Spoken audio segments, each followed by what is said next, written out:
All right, everybody. I pretty much have my kayak done. I might do a couple small things, but for the most part, it's done.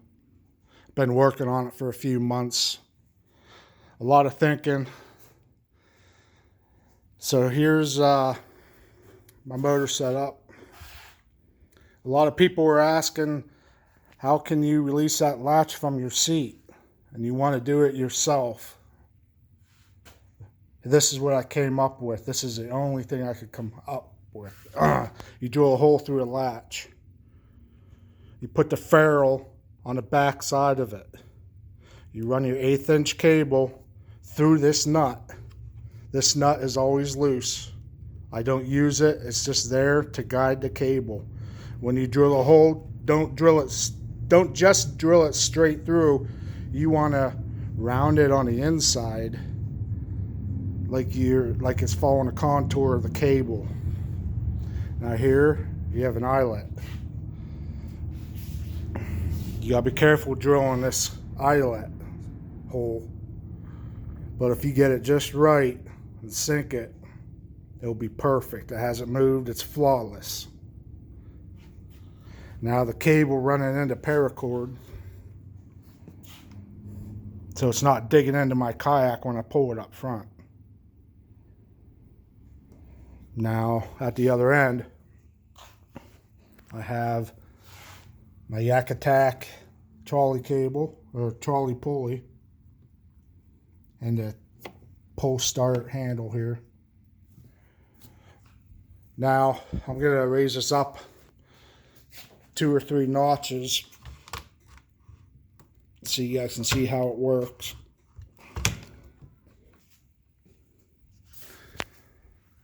I'll try to do this. It's kind of a pain in the ass to do it one-handed and phone in the other hand. So I'm pulling the T-handle right now, and then it dropped.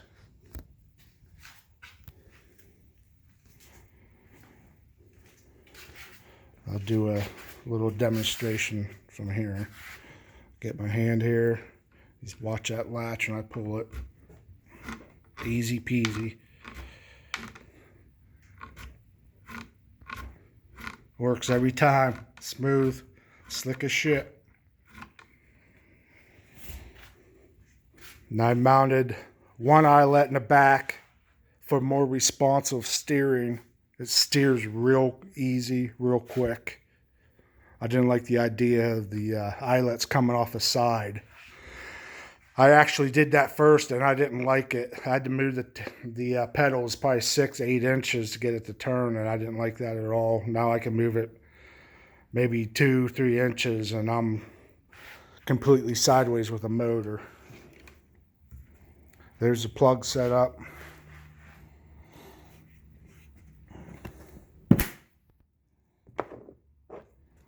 Plug it back in. The mount for the motor I made myself. Works great. I love it. Let's see what else here. I use a cooler instead of anything to hold gear back here. I go fishing before work, and if I catch fish before work, I want to be able to throw ice in there, keep it during work, and I might throw a few beers in there when I go fishing. You never know. And I did end up getting a Visipool for the light, for the stern light. I got these rod leashes tethered onto that clip. Keep my net between the cooler and the seat. And Donnie Young told me about this bag. It's a nice little bag for the back of the seat. You got a nice, I don't have much in it right now, probably just a stringer. Got a pretty big compartment in there. Then you unzip this, and this is a pocket, goes all the way down, and this goes about 2/3 of the way down. Speaking of beer, found this Bucket Buddy at True Value. I love it. It's got Velcro on the back. I used that. I didn't care for it, so I ended up screwing it to the seat here. Kind of hard to see. I keep all my tools right there by my right hand. It keeps it real handy. I love it. It's called Original Bucket Boss brand, and there's a lot of different types of these, but this is the one I opted for. Go fishing. I'll catch a nice crappie or two. I'll throw them in the fish bucket. This is pretty cool here. This is called a bait up. What you do is you you put water in the top when you want to refresh the water, and when you want to take bait out, that floats to the top, and it brings the bait right to your fingertips. You unscrew the top lid there, and then your minnows or your leeches or whatever you got are right there. Other than that, you just let it hang off the side of the kayak. Pretty cool, pretty inexpensive, not running an aerator with it. It's working pretty good. I can refresh that water and keep the bait in there, no problem. I love it. I went with the Yak Attack switchblade mount to run off the side. And that's because I run shallow rivers and creeks. I'm always hitting bottom. I couldn't mount that transducer on the bottom of my dry pod. That's a Helix 7 unit with mega side imaging and down imaging. I got a charger here, 2 ports. I got 2 switches. The wiring in here, pretty easy wiring. I got coming out the back.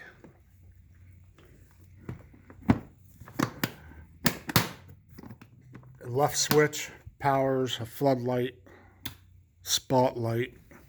It's got 6 LEDs that aim to the right and 6 that aim to the left for a floodlight. And then it has 6 LEDs that shoot straight, because I run rivers at night flathead fishing. Works great. I love it. It shoots a hell of a beam. The next switch is my navigation lights up front.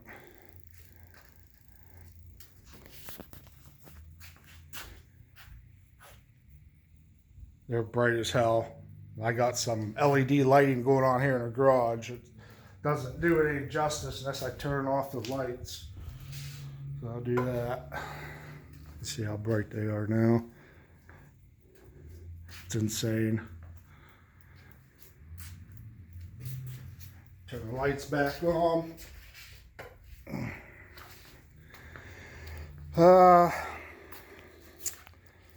I got the ram mount.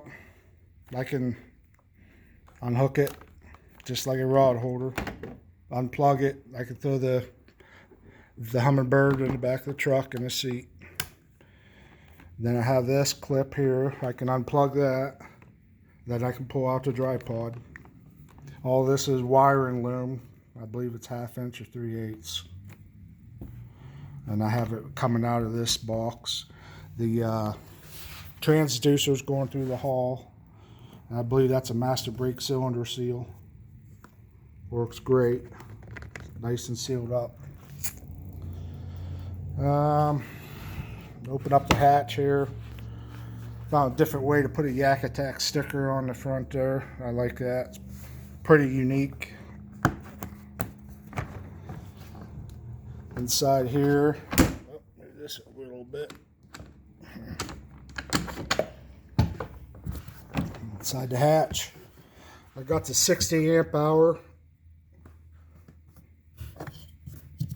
And all I gotta do to charge it is plug it in here. I don't even move it. Then I got the 18 amp hour dedicated to the fish finder. I soldered these connections on. That way, all I have to do with that is plug it into the other charger. So easy charging. All that battery does is run the lights, and it runs the trolling motor. It lasts quite a while. I have these foam pads in here I got from work. It keeps it where it wants to be. Doesn't move around. Let's see. I got the anchor trolley all laid out. Works okay, I guess. Not a huge fan of the anchor trolley. There's the anchor wizard to my left. Here's one of my favorite additions. It's a fan. It's a lithium ion fan, and it really cools you down if you got a hot day on the lake and there's no wind movement. She'll blow real nice. They're only 17 bucks. I highly recommend it. I'll put it down there, cool down the nads, or I'll put it up here. And I can feel it sitting in my seat. It's got variable speed on it. Of course, I can charge it while I'm using it.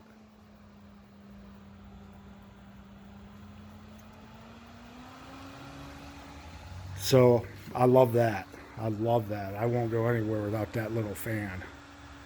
It really throws the air. I did the upgrade kit, the NRS upgrade kit for the seat straps, which I did see someone post that link, and I'm not sure who it was, but thank you. I like it a lot. You know, for a big boy, it keeps you not moving the straps all the time. Locks it in pretty good.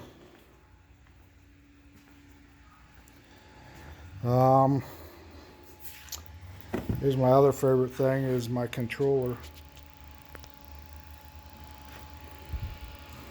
Recessed in.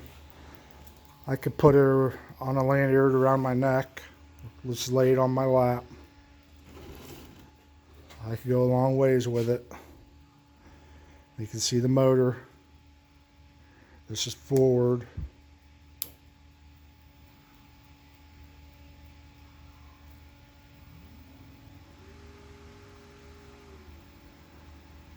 This is reverse.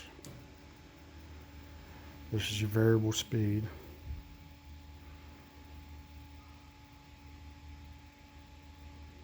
That's reverse, forward, reverse. And I can have it sitting way up high on my lap or around my neck. And it's not getting wet at all. It just slides right back in the hole. I'm doing it slow because I'm only one-handed. I love it. This box used to be a trailer light, a Blazer trailer light. I'll throw a picture in there. It feels ergonomically correct in my hand. I don't feel like I don't want to hold a 4x4 box. But yep, it stays right there. I love it. This pull handle here is how I move my motor up and down. It's kind of hard to do with one hand, but you see it going up and down. And I think that about sums it up. If anybody has any questions about where I got anything or how I did something, let me know. I'll be happy to answer them. I'll throw some pictures in the comments. Bye.